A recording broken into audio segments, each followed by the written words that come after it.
Good morning, everyone, and welcome to our next session here for day 3, the final day of Dare to Be Great 4 Era of the Headset. I'm excited to have my speakers here today and all of you, especially the attendees rather.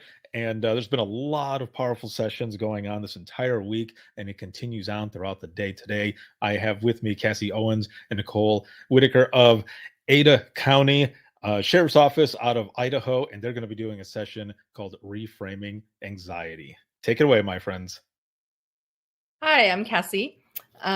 We'll start out introducing ourselves. I have been with the Ada County Sheriff's Office for almost 27 years, 20 of those on the floor, working at consoles, the last 7 of those filling in on the console, but as the training coordinator, we have a new hire academy that we've done. We're starting our 11th academy shortly, so I help coordinate and instruct in a lot of those. We also have a post certified, so our post academy, we were able to get our academy certified. So we also host some post academies for other agencies throughout the state as they need, because we are lucky enough to have our state recognized us as first responders and allowed us to, we are now certified. It's pretty awesome. So I'm excited to be part of that. Been in the 911 industry for about 30 years probably, but I'm 5th generation law enforcement. So it's kind of been my whole life, not necessarily dispatch, because again, even having officers and firefighters in my family, dispatch was almost an accident for me to get into, but I'm very excited. I'm excited to present this to you today. And hi, I am Nicole Whittaker. I am, so you saw Dawn Shumway's presentation earlier in the week. She and I co-manage the Ada County 911 Dispatch Center. I have been with Ada County almost 12 years. It will be next month. And I have spent all of that time in dispatch, about 5 years as a line dispatcher, then promoted into like a lead position, then a supervisor position. In the last 4 years, I have been a manager. And when they're desperate enough, I walk out there and help on the floor. But definitely excited to be here and do this presentation with all of you. Beautiful. So today we're going to talk to you about anxiety. We're going to talk to you about how do you recognize what that is, what causes it, and we're not getting into like oh, it's too hot in my center or too cold in my center, like not that kind of feeling stuff, but more kind of an overall group of buckets, if you will, and what you can look at when you're experiencing anxiety and see which of those buckets is leaking. And we will hopefully give you some tools to work with that once you identify what it is, how you're feeling it in your body, and then how do you work through it.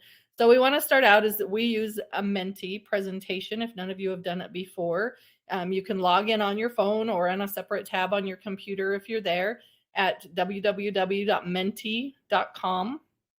And then once you're in there, you'll enter this code, or you can snap a picture of the QR, but you'll enter the code 3875-2245,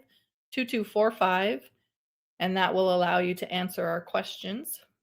We'll give you a couple of minutes to do that. And as you're logging into that, we want you to start out with the question for you to answer. And what causes anxiety or fear for you? What are some things that you may recognize, or maybe you're not sure what it is? But if you can list some of those things once you're logged in, hopefully this works.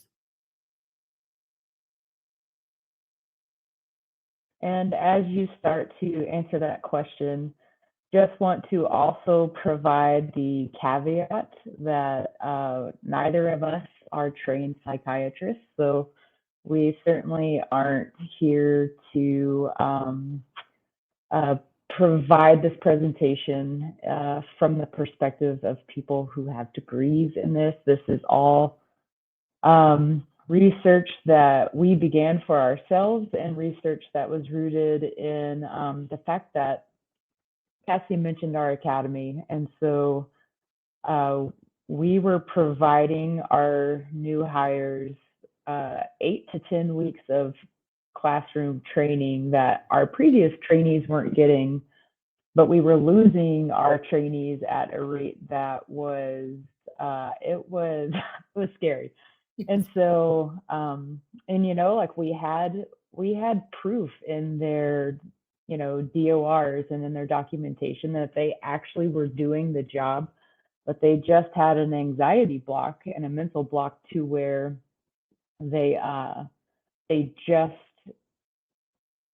couldn't get around that anxiety and that mental block in order to do the job, and ended up deciding to self-select out of our training program. So again, and also, like, when we talk about anxiety, we are talking about that more of that everyday type of anxiety that you might feel in moments. We are not speaking to actual like diagnosed mental illness or disease. We both go to therapy. We both highly recommend therapy. And if your agency offers employee assistance programs, we definitely recommend taking advantage of it. For sure. And there are also programs out there. I know our state, we have an amazing wife of a deputy, of a retired deputy with us, who started a program called Courageous Survival. And she has put together a ton of resources. Some of them are nationwide. If you're interested in looking to see if some of her resources are available to you, it's courageoussurvival.org. She's a nonprofit. And I do know that she has counseling. I'm pretty sure it's an agency or another nonprofit that is nationwide that will help offer counseling that is anonymous. So if you're worried about using your EAP, you shouldn't be, because it is anonymous. But if you are worried about it, there are other resources out there that can be anonymous, that won't be associated with your agency. So I love that at least in our dispatch center, it is common. We pretty much know who's going to therapy and who isn't, because we talk about it. We talk about it all the time. But that's the only way you're going to get rid of that stigma. So it's pretty obvious. So some things that causes anxiety and fear for the people here today: health, your family's health, work, coworkers, administration, just unknown. We're going to talk about that for sure with our example later on towards the end of our presentation. Technical systems and failures, fires, loss, being wrong or incorrect. That perfectionism, that is rough. Problems with kids, feeling rushed, too long of a to-do list. So yes, so much stuff that can cause us fear and anxiety. And sometimes we don't even recognize that. So today, if maybe you're thinking, I used to do that. I used to say, I'm not stressed. I don't have any stress. I handle stress great. Until some things happened in my world, and all of a sudden I'm like, oh, okay, yeah, that's what that is. So hopefully today will help with a little bit of that and give you some idea of what else to look for. Oh, I got out of my presentation. Here we go. So these are just a few. Go ahead. Sorry. So these are some of the resources that we use while doing research for this project: podcasts, books, videos, training that was specific to first responders for mindfulness training, articles. So if at the end you are interested in any of these resources, I believe our contact information will be displayed. Just shoot us an email and we will make sure that we give you everything that we gleaned information from.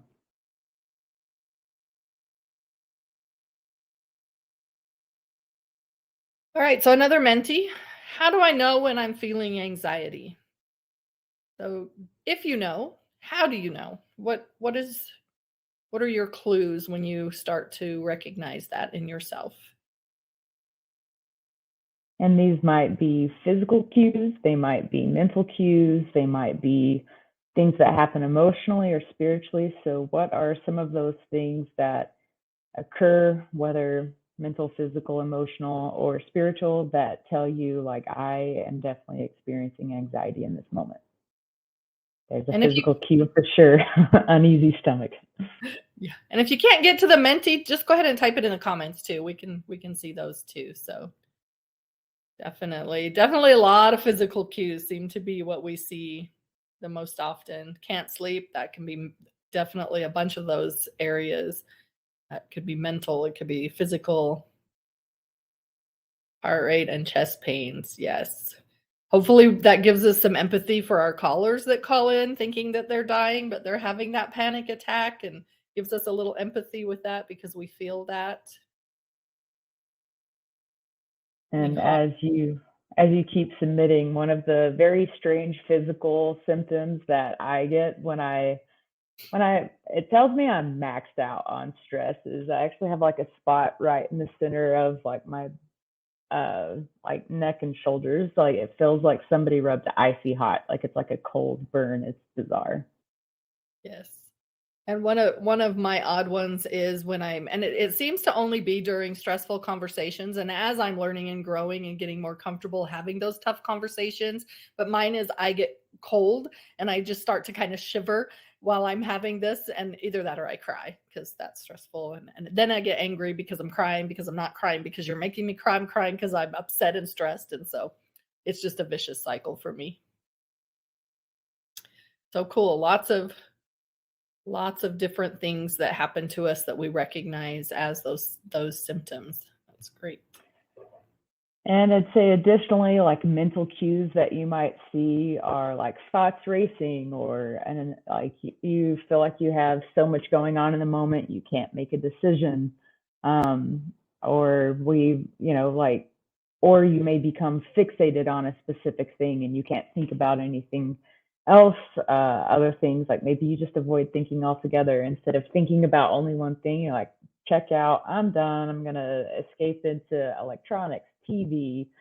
I am notorious for playing mindless games on my phone, so some of the mental cues we might experience as well. For sure.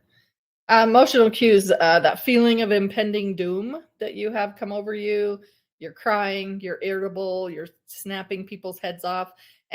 And looking at these, like recognizing them in your coworkers, and instead of feeding on that and getting angry back with them, recognizing, hey, they're experiencing something. Let's lean in and ask, are you okay? It's not like you to be that irritable with callers. What's going on? And having that empathy towards other people.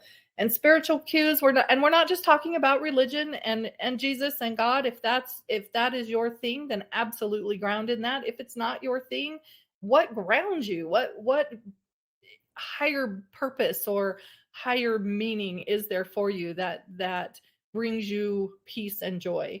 And you may feel disconnected from that. You may start, you're not attending your church meetings, you're not doing your meditations, or belonging to the groups that bring you that peace and joy. So whatever that spiritual thing is that now you're avoiding, that could be a clue as to what's happening. So when you start feeling these things, what you need to do is you need to zoom way out. You need to zoom way out, and you're going to look in these three areas. You're going to look at purpose, control, and efficacy. And we're going to go into each one of these. But these are the buckets that I was talking about earlier, that when you start to feel those things, you're going to look at those three areas and you're going to say which one or all of these areas have a hole in them. Which one is leaking that I need to do something to fix? So we're going to talk about each of those individually, starting with our purpose. So looking at purpose, the way that is actually defined is when your behaviors and your core values align. And so Cassie has a list of values that we pulled. So it is very often in conversation, we will refer to our queen, Brene Brown. We just really admire and have learned a lot from the work that she has put out there. But this is a list of core values. It's just like a reference sheet to get you thinking about defining what matters most to you. That's really how I talk about core values, is what are the things that matter so much to you that you actually use them as a guide for decision making in your life. And the purpose bucket has a hole in it when there is a misalignment in what you are doing, how you are behaving, the actions you're taking, the decisions you're making, and what matters most to you. And so that is one of the reasons why it is not only important to take the time to really define your core values, but to just also be aware of what those are for you. We had a previous director who had a story about a class she was in where several people kept saying like family was their core value. And digging into it, like one of those people, like when they were digging into what family meant to them, it's really important to me to be present and to be at home and to be at the games and to be at the recitals and the different events where they were actually present with their family. Whereas a different person it was about providing for their family. And so so those people, like it would make sense when the person who wants to be present and home a lot, it would make sense why they don't take a ton of overtime. Whereas the person who it's really important, like I want to provide, like for my dad, it was really important for him when each of us turned 16 to be able to get us a car. Was it a super nice car? Absolutely not. But it was a car and it was our own. And so using that example, like there were a lot of times where my dad wasn't home, but it was because he was doing things to make money to create experiences for us, to take us on vacations and create those moments and provide for us. So just looking at a word, so that this illustrates, like just looking at a word and saying family is my core value, that might not mean what you think it means. So take the time to really define what those core values mean to you, because like if you don't have the awareness of what is most important to you, like it might not click for you when you're feeling anxiety that you made a decision that doesn't align with what's most important to you because you aren't aware of what that really is. And the other part of it is it's really important that your core value has to be something that is completely defined by you. It can't be defined by someone else's opinion. So if your core value was to always be the most popular person in the room, you cannot control that. Like you have no control over how somebody responds to you, likes you, enjoys or disenjoys your presence. So make sure it is something that is completely defined and attainable by you. And then second of all is control. And so purpose being the alignment of your behaviors and core values. And then when we look at the bucket of control, it means that you feel a sense of control over your own life.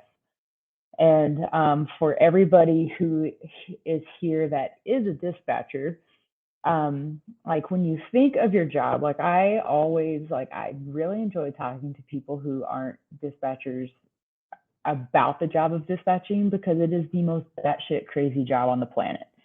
Meaning, and it's designed to give you stress because when you think about it, your job is to answer a phone call and take control and manage a scene that you will never lay eyes on through a person who may or may not be in an emotional state to actually help you take control of that situation. So if it is about that bucket is about a sense of control over your own life and your job, the only thing you have control over is whether or not you answer the phone and whether or not you rely on your training and your policies to drive how you handle phone calls. It is genuinely a job designed to give you stress. And then like not and realizing that the other things you don't have control over in that room are your coworkers. And the decisions they make. And then also just realizing that while we are talking about work, remember the sense of control over your life definitely translates outside of work into home, into relationships, into friendships, and all of the things that you do.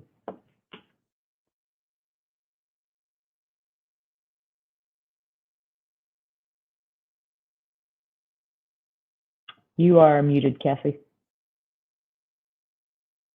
Sorry, I was coughing. So do I have the skills, the abilities, the training, the knowledge, the opportunity even, or the resources to do what I need to do? And in this job, that is huge because we often talk about it's like drinking from a fire hose. When they start that day, that first day, and they get their giant books and their giant SOP manual, and they log into CAD and they look at all the screens and all of the stuff, and maybe they listen to some calls.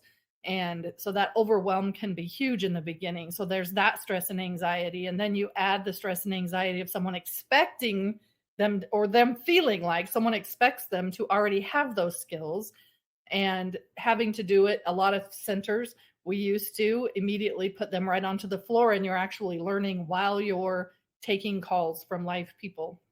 So as you can see, our job is set up to really maybe not purpose so much, but the other two definitely, it can put holes in those buckets for our trainees.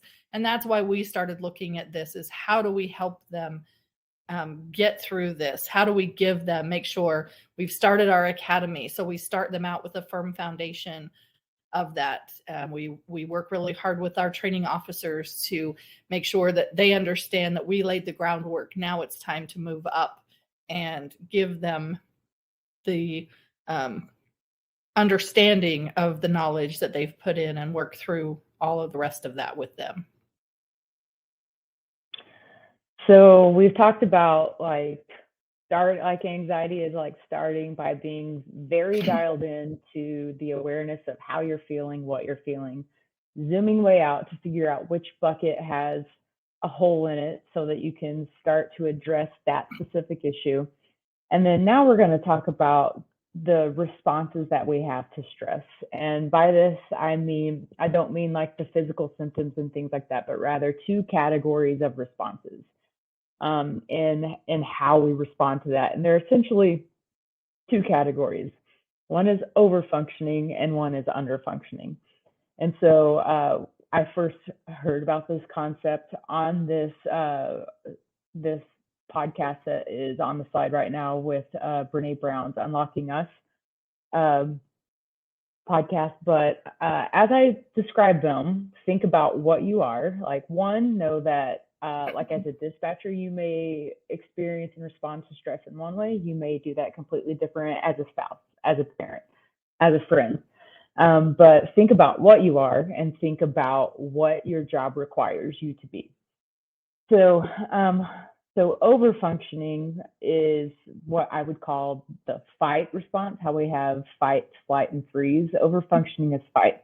And that is being so overwhelmed by anxiety that our response to soothe our anxiety is to take over. Like if these people had a slogan, it's "Give it, I got it." And then underfunctioning would be our flight or freeze response, where we become so overwhelmed by anxiety that when we go to soothe it, we step back and allow somebody else to take over. They would be like the not it people. And so neither is a healthy response.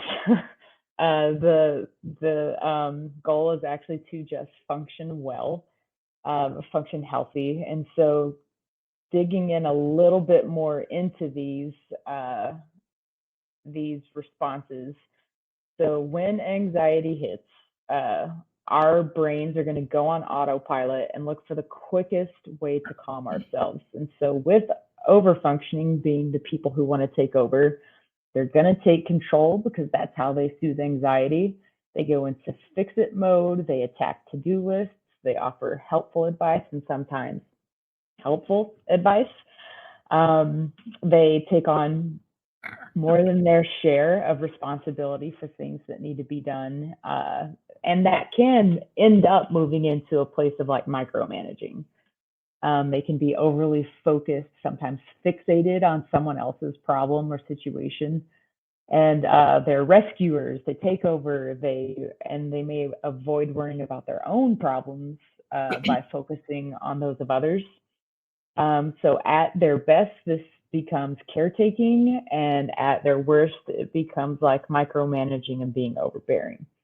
And so problems that overfunctioners might experience is like by constantly taking over, like absolutely they're going to experience burnout. By preventing other people from handling their own problems, they rob them of the experience of learning to prove themselves.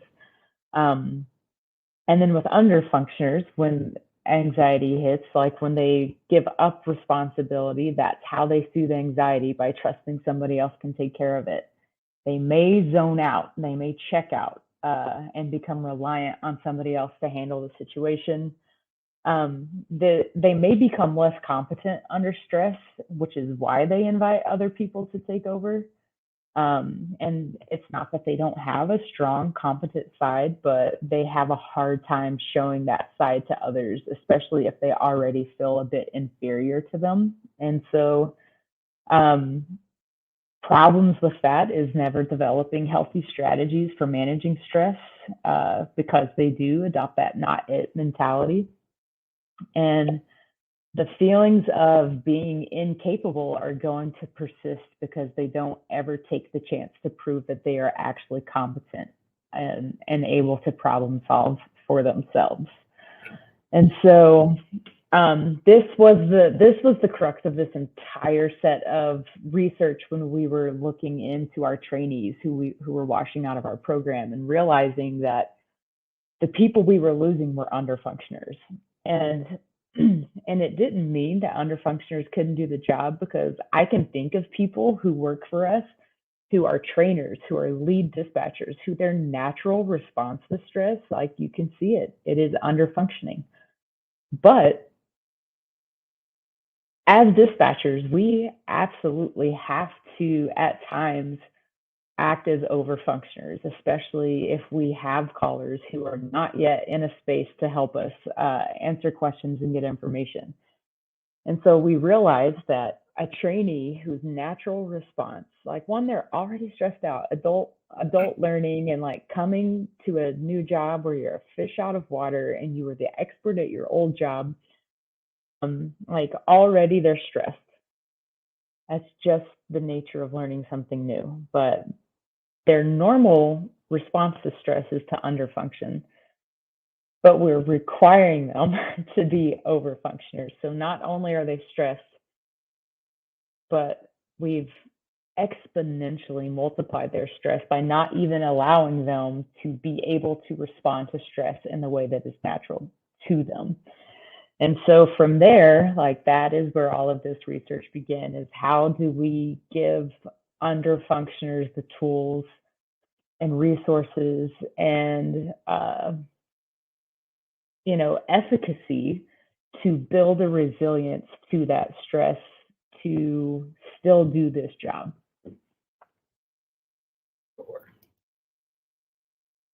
So what do we do? What's the answer? How do we function when we know that we have anxiety or fear and we're getting into that place? So we're going to start by paying attention to those three buckets. When I start feeling that stomach upset, those physical cues, those mental cues, all of that stuff, I'm going to be able to look at what bucket am I lacking in?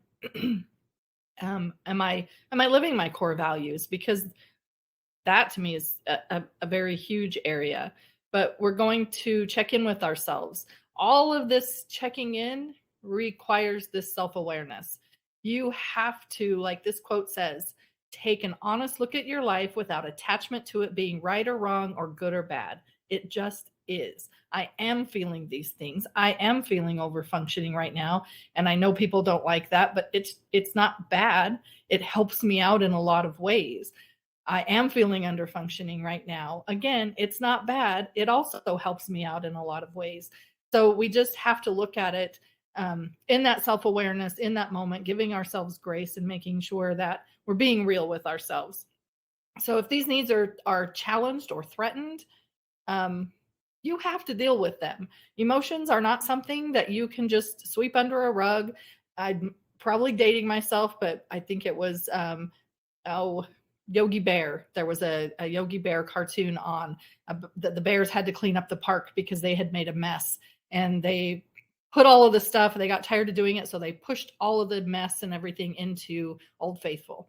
Well, we know that Old Faithful is called it for a reason. Old Faithful blows up, and the park was even messier than it started. And that's exactly what your emotions are like. They're a tunnel. You have to go all the way through them. They're not a cave. You don't stop in the middle. You have to feel them. One of the things that I recently, as I'm listening to more stuff and we're kind of adding things to this, I liked that it talked about regulation of your emotions. And it said that regulating your own emotions is a necessity in order for you to feel empathy. And in our job, we need to have empathy for our callers. we need to help them in those times. And if our emotions are out of control and we're not regulating ourselves, it's going to make it so much harder for us to actually get to a space where we can feel empathy for those callers, feeling their emotions in those moments, and be able to truly help them through and not just be angry or upset and it just be another checklist. Got to get through these protocols, all of that stuff. So we want to deal with our own emotions as we're going through this. Again, they will not be denied. They're going to be there. They're going to be there in your body. They're going to be there in your soul. So deal with them early rather than later and save yourself a lot of pain and heartache. And so how do we deal with them? So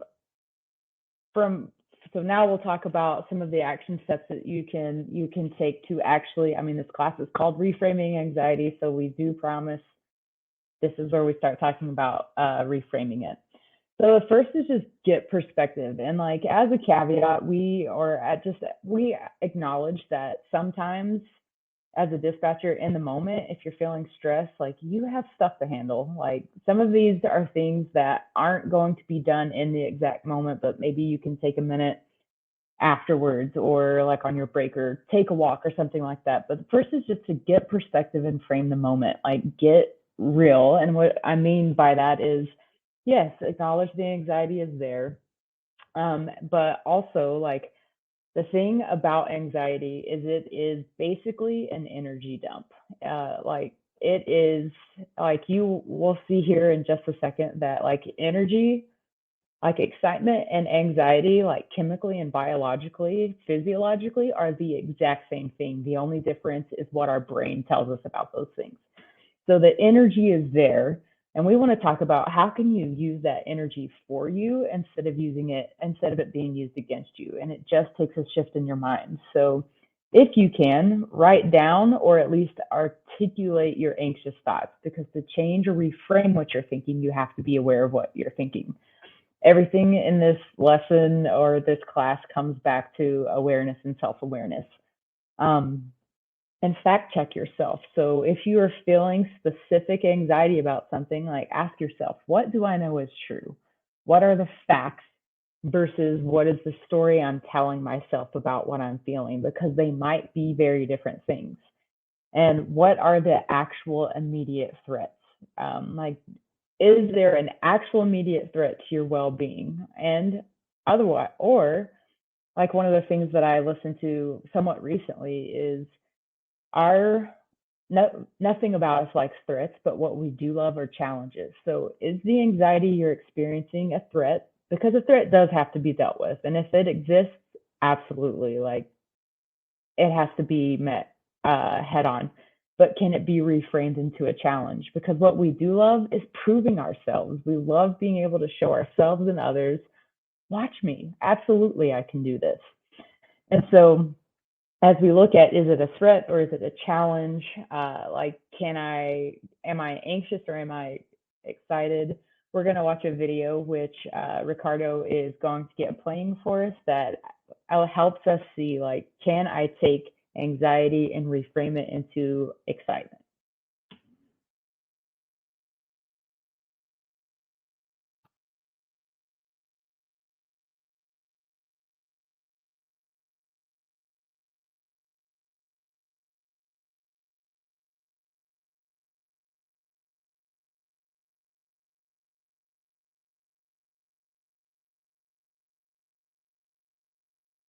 Us all. And that's why I'm here to talk to you, because it doesn't have to. Fear is real, but I am going to share a secret weapon that I have used for years to beat every single fear that used to stop me. Now, first, before we get into this secret weapon, I just want to cover a few facts about fear, what it is, what it isn't, and some things that you may not know about fear.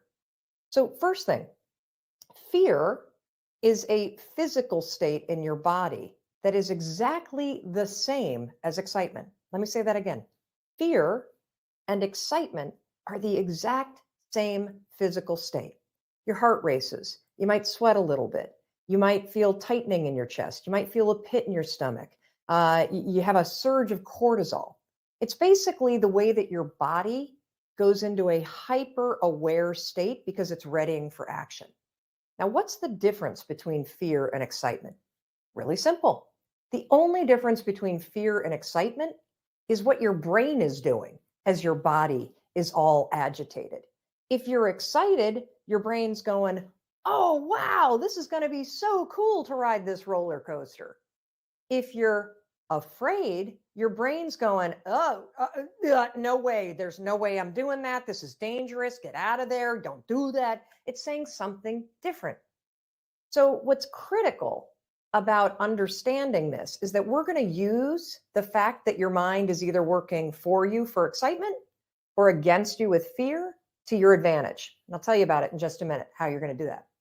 Second thing I want you to understand is that you may have heard the advice, feel the fear and do it anyway.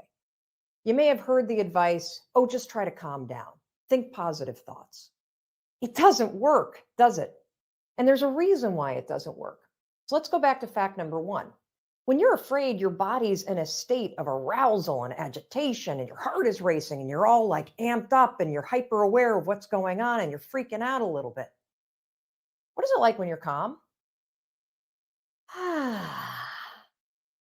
Just kind of chill, right? You got like this low arousal state.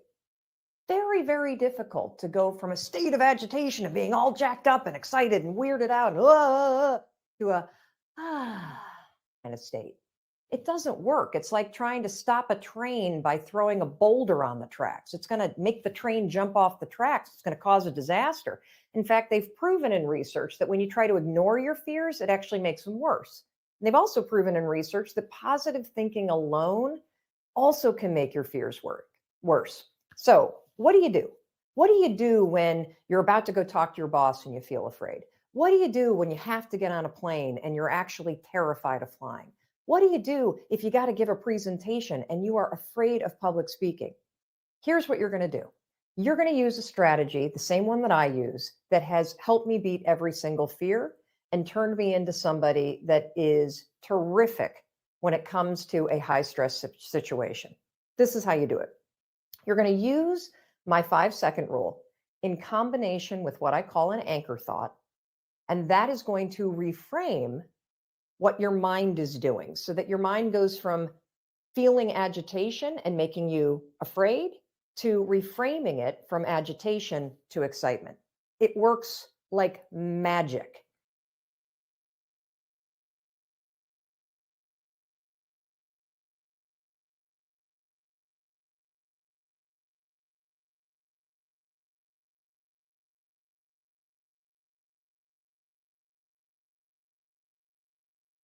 Okay, I believe we're back. So a few things just to tie what she was talking about into what we are. So our questions that we're asking ourselves are reframing. First, fact check ourselves what I know is true. 2, is this a threat or a challenge? And then she talked about like 5, 4, 3, 2, 1 and an anchoring thought. And an anchoring thought comes out of the question, what outcome do I want out of this situation? And the outcome or your anchoring thought has to be achievable and realistic.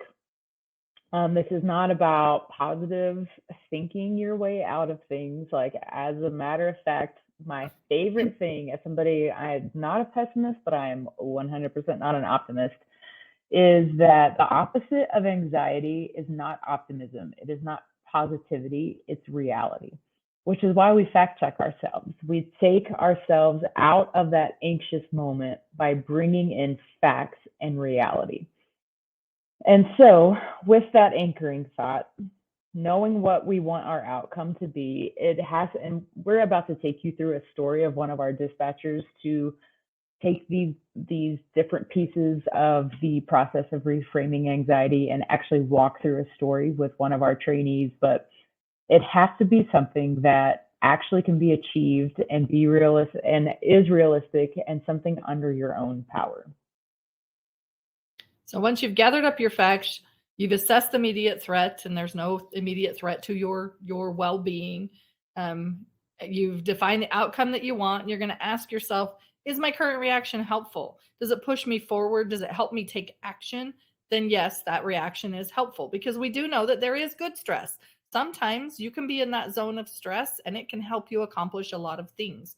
And so it may be helpful. And sometimes the facts can be true. If you fly, you absolutely could get in a plane crash. You absolutely could. So it can be true, but still not helpful to us, because if we want to go to Hawaii or we want to go someplace not in the continental United States, we're probably going to have to fly. So that truth may not be helpful to us. So we want to make sure that we can reframe that threat into a challenge that we can prepare for. And then we're just going to take the next small step that helps us get there. Whatever that is, we're going to look at what is the next right thing that can get me moving in the direction of what I want to accomplish, and start working it. And that's no matter how small that next right thing is. Like, just the smallest inch forward means your current reaction is now helpful. So we're going to tell you a story about a trainee, and then we're going to work through the process with this. But so we had a trainee who kind of all throughout his training, like his training process, was really reluctant to answer 911 phones, which was a bit problematic because it's kind of the whole job.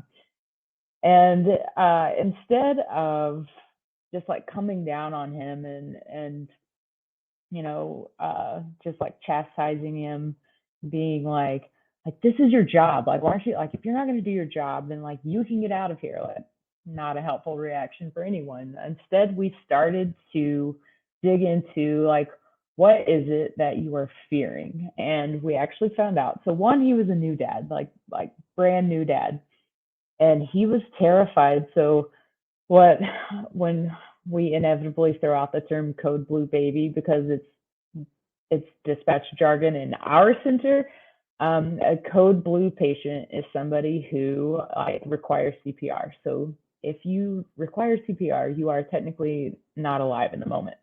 So he was terrified of a code blue baby phone call. And so because he was terrified of taking that call, because at this moment he is telling himself, like, I'm going to take that call. And I want you to remember, right now he's a trainee, which means he has a trainer who is responsible for helping him. But if I take that phone call, I am not going to have what it takes to save that baby, and that baby is going to die on my watch. So this is what his anxiety was. So looking at our process, like what do, like, if we are this trainee, what do we know is true? First and foremost, we know that the next call could actually be a code blue infant call. But we also know the next call might not be a code blue baby call. And like both his control and his efficacy were really challenged in that he's avoiding answering the phone because he cannot control what phone call comes in. Like, he has no control over, like, okay, I know this isn't a code blue baby, and therefore I will answer this call. And also his efficacy of not trusting that he had what it takes to appropriately and properly handle that call. But honestly, the odds are, like, while that next phone call could absolutely be that, like, odds are it isn't. Like, I took phone calls. I took phone calls for 8 years and never once had a code blue infant. Since then, I have hopped on the floor here and there, and still, in 12 years of experience, have not taken a code blue infant. Plenty of other types of code blue calls or calls related to infants, but never a code blue. Again, like, other things that we know is true, like, he wanted to do this job. Like, he stuck with this program because this is the job that he wanted to do. But also, what are the facts? Like, it's his job to answer the phones. And if he is not going to do the number one thing required of him, then he's not going to be able to keep that job unless something changes. And then, like, again, he's a trainee right now. So one, he had the training. He was towards the end of his training when we started to have these conversations, and we were actually getting ready to release him on his own. And he had the training. he had the resources, and all of the support to process these types of calls, like EMD, call taking training, CPR training, and as a trainee, he has a trainer as a fail-safe in those moments. True. So then, what was the story he was telling himself? So he was, again, telling himself, I'm not prepared. This baby's going to die. When in reality, if the baby's code blue, it's already dead. So it's not like anything you did or didn't do is going to change that. And I'm on my own. That was the story he was telling himself. That also was not true. If he would deal and get real, what are the facts? He was not on his own. He had a trainer plugged in with him, and when he was out on his own, we have an entire center. We work with usually no less than 7 people in our center, so they always would have that team. I should be better than I am with the amount of training that I've had, and we have a new term in our center that one of our CTOs coined, toilet bowling. Those thoughts just start spiraling you down into the toilet bowl, and it's really hard to get back out of that. So his anchoring thought is, what outcome do I want? He's a new dad. Like, he wants to keep his job. He wants to provide for his family. He wants to feel prepared, and he wants to help people. That was a huge thing for him. He had amazing empathy once he actually answered the phone. Like, this was a person who seriously, that was his only thing holding him back, was that delay in answering the phone. And so we also had to be real. So if I can't do this thing, if I cannot get over answering that phone, what can I do that moves me forward even a little bit? Can I do something on my own? Can I ask for help from someone else? Like, can I study more, learn more, do more scenarios, ask trainees, ask my partners to do more scenarios with me? Do I need to go to counseling? Do I need to seek professional help to get over whatever this hump is? Maybe it's something bigger than just a code blue baby. We don't know.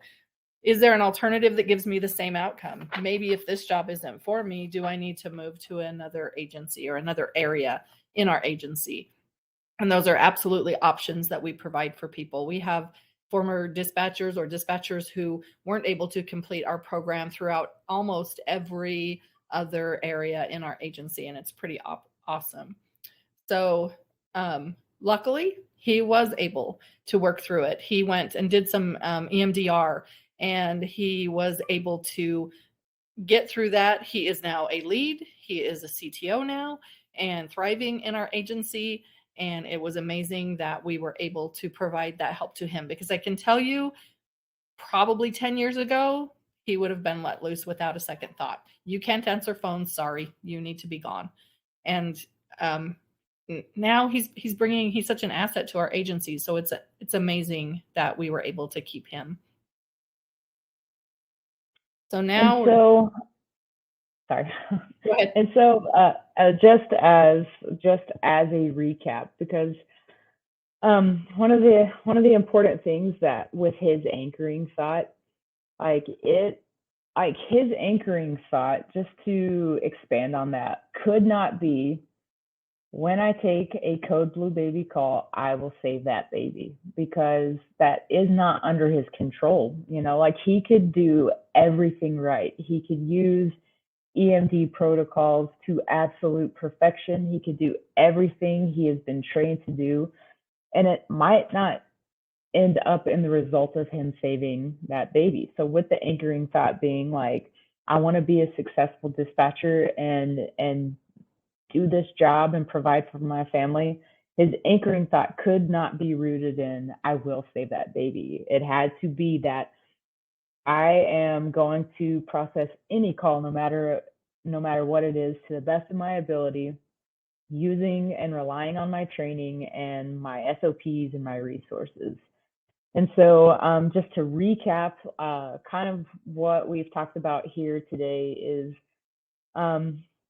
if you take nothing else away from this, is the importance of self-awareness and being in tune with like what you're feeling, what you're thinking, what's important to you, but being very dialed in to what you're experiencing, zooming way out and figuring out which bucket has the hole in it. Like, is there something that feels like what I'm saying, doing, thinking, deciding, is that in alignment with what's important to me?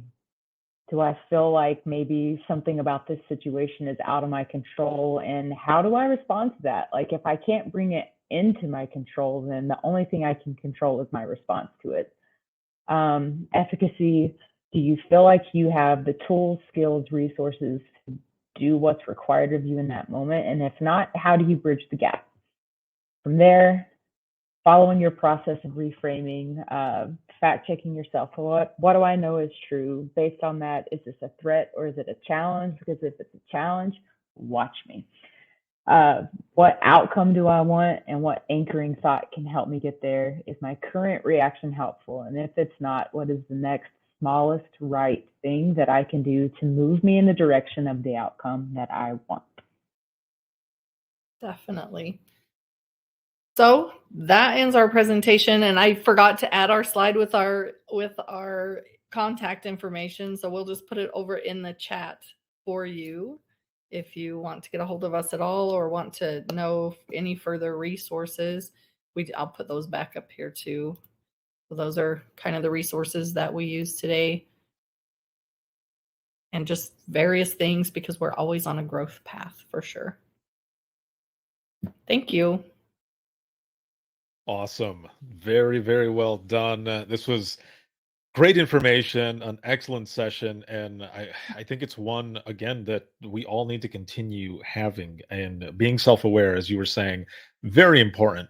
I wish I could go back in time and talk to myself and tell me a few of these things, because I think sometimes when we're not, aware of certain things that are going on in our own lives, it ends up being some sort of catastrophic event that ends up putting it into perspective. And sometimes we kind of need that, right, to give us a swift kick in the ass to figure out what to do.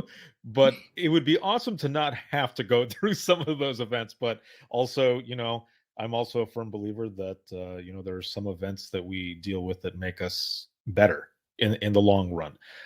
So thank you both for sharing all of this information. And again, it's been a pleasure. I mean, everybody in here in the comments in the chat have been putting in some good tidbits here as well, and it's just been good. Thank you so much, the both of you, for all those resources. I was writing stuff down myself, looking at everything. I was like, "Oh, I'm going to look at this." So yeah, this is good to be able to bring everyone together, and I appreciate you both. Thank you. Thank you. So for everyone who is here, we are going to be moving on to the next session here. I will bring you all there with me, and we will see you here.